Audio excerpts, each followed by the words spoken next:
You know what I noticed? A lot of players aren't talking about this, but BT-8 might be Black's shining moment. I think it's going to have the most tops in that format because of many reasons, and let's go over it real quick.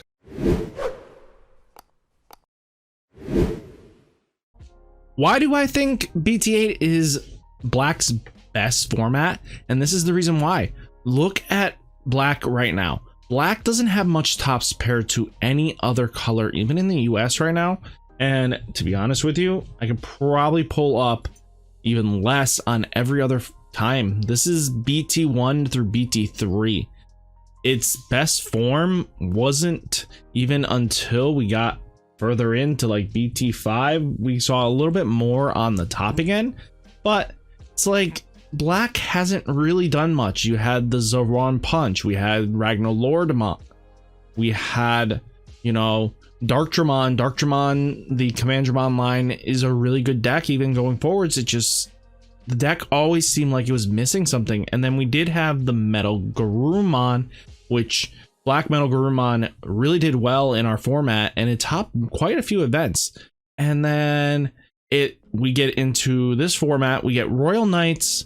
Seeing that Black Royal Knights is a very solid deck going in because it counteracts the weakest point of the meta, and that is it faces down the King of the Ring.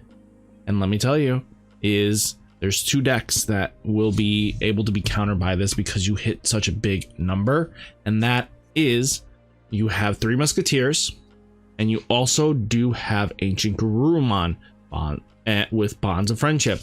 If you can get a Mega on board, they can't remove it, and if it's higher in defense and it only needs to go up by this much, get above it, they're not going to be able to swing in with their Metal Garurumon, their Ancient Garurumons, or their, you know, Bonds of Friendship being able to take out anything, because it doesn't have like a normal removal. It bounces and stuff like that, but it only bounces on the ultimate line. So that's why Black Royal Knights kind of started doing really well in that format. It was able to take on two, but it slowly struggled against Jessamon, and that's really why I kept it down, because Jessamon was like the second most played deck. So, but then they also ended up getting in the EX booster was Machinedramon or Mugandramon, which, boy oh boy, was that a deck and a half. It's a very powerful deck even going forwards because it can manipulate anything that it wants very easily. Let's take a quick look at what a Mugandramon deck looks like. Being able to use Machinedramon's ability to pretty much come in for cheap is really nutty and very powerful, and then it has a bunch of inheritables, and it protects itself against yellow, which was Black's worst matchup in history. So being able to counteract that was so important, and it also used like Iron Fist Onslaught. It gained a very powerful ultimate connection draw card. You had Izzy Joes, you had Analog Boy, Black Memory Booster, just a bunch of good cards that just helped out in the end game that just made the deck very powerful. And I think that's where we have to take that into account, was Machinedramon was just so good. And then we get into BT7, heading into BT8, which is looking like it's, you know, we'll take a quick open in new tab. The Alphamon Garurumons line, where it's a very solid deck, but it still struggles against the big three that usually are the higher colors that just do what they want. And this meta is just a little bit faster than this deck. And the thing is, we're going into a format where we are now faster, but we rely on Jogressing and building up weird, interesting stacks that, let's say, most Jogress Digimon, and I'm going to be quite honest with you, sit in the ultimate line. So why is that important? Well, ultimates get a champion underneath. If you can get it off the ultimate and get it back down to a champion, that means you can easily remove it, because their champions or rookies will be in this 4,000 DP mark and there's not many in the 6,000 unless they do quick evolutions, and that's only for one costing. And I don't think that's going to be the way they want to go about it, because you want to have very powerful inheritables, but there's going to be catch 22s on that, is that you're going to have weaker DP. That means easier removal cards in black can help get them off this. So other things you have to take into account is, like, I love that the new text will show DNA Digivolve level 4, level green, stack these Digimon, and Digivolve for the cost of 0, Digivolve as an unsuspended Digimon, meaning just having the ability to restand is ridiculous, and get an extra swing is, they're going to be faster decks. But black has one of the best counter negates to this strategy, and that is that, look at even Magna German,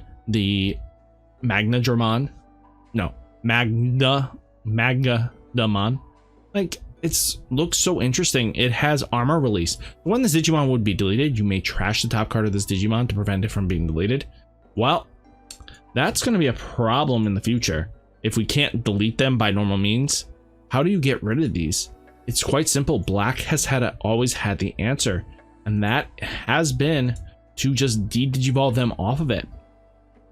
With black having the most de-digi-evolution cards, it will shine highly in this format because they rely so heavily on Jogress, and they'll be relying so heavily on armored digi-evolution that things like Chichurimon, who is security at the end of the battle, triggered de-digi-evolution 1 when your opponent's Digimon. That's going to play such a key point. This card shows time and time again when they are in a fast aggro-ish meta that de-digivolving their opponent's Digimon down by 1 sometimes helps you get back into it, because bonds would be deleted, especially since now they're not at their bigger state. So now they don't have this out like they normally did, and that's going to play such a key point. I wouldn't be surprised if this card becomes even more meta of a deck, because this counteracts the biggest threat that you're going to face, and that is, once per turn, when one of your other Digimon is deleted, trigger de-digi-evolution 1 on one of your opponent's Digimon. So now that you can redirect with decoy effects to delete, you could force their Jogress to go down 1, or if your blocker goes in to block that Jogress swing, now they de-digivolve into a champion, no less, at rest, because they're only going to have the champion there. They're screwed. If you can swing into that and remove it, they lost pretty much 2 stacks for very little gain after you de-digivolve them. So it's going to be a really interesting format going in for black for BT-8, because we have the most de-digi-evolution cards in game, and that's going to help the meta be more healthy, because now black can shine a lot more, in a sense that they can just remove stuff. And even this, look at this Infinity Cannon. If this goes off in security, your opponent loses out on that big Jogress stack. They're going down to a weird color. That's 4 cards. So you get 5 cards total from the line. So that could mean they're back onto a rookie real easily. And that's not going to be optimal for them, because Infinity Cannon can just remove it. Spider Shooter de-digivolves them back to a champion. And then let's even take in the account Ultimate Flare. So if they reveal this in security with their Jogress goes down to the rookie level. Depending on how it gets pulled. If it's the blue, or depending on what color side and the stack is, you could digivolve them back into a rookie, or they'll be on a champion, which you don't mind because you can swing into the champion and get rid of it, and it's still not able to play out further, which is really good. So de-digi-evolution is going to be so important. We have, looking at the good times, being able to de-digivolve for 1 for 4 cost. We have Alter S, which this is going to be super important, because if we can digivolve into Alter S will now de-digivolve the armor Digimon down to the rookies, which means they go all bye-bye. And then they're going to de-digivolve any Jogress down to a champion, which champions have proven with these inheritables that they want. And depending on what side gets in, they will be at a lower level, because either they're going to have to quick evolve for 1-cost evolutions to get the Jogress off. So that means they're going to be using 3K Digimon or anything like that just to get there, or even hard playing a, 3-cost just to Jogress for a champion. We'll see more of that. And this card is just going to punish that, because once you de-digivolve them, they could be on that play 3000 DP Digimon very easily, or 4000, 5000, just very common to see. So you get to blow this up and they can't do anything. Omnimon Alter S is just going to punish them really heavily. Guys, don't sleep on getting your play set of this card. You're going to need it if you're going to be playing black in BT-8. So don't sleep on this card. I promise you, this is very important. And then even this card here that has a Digiburst 2 D-Digivolve 1, that could help out too, just not as much.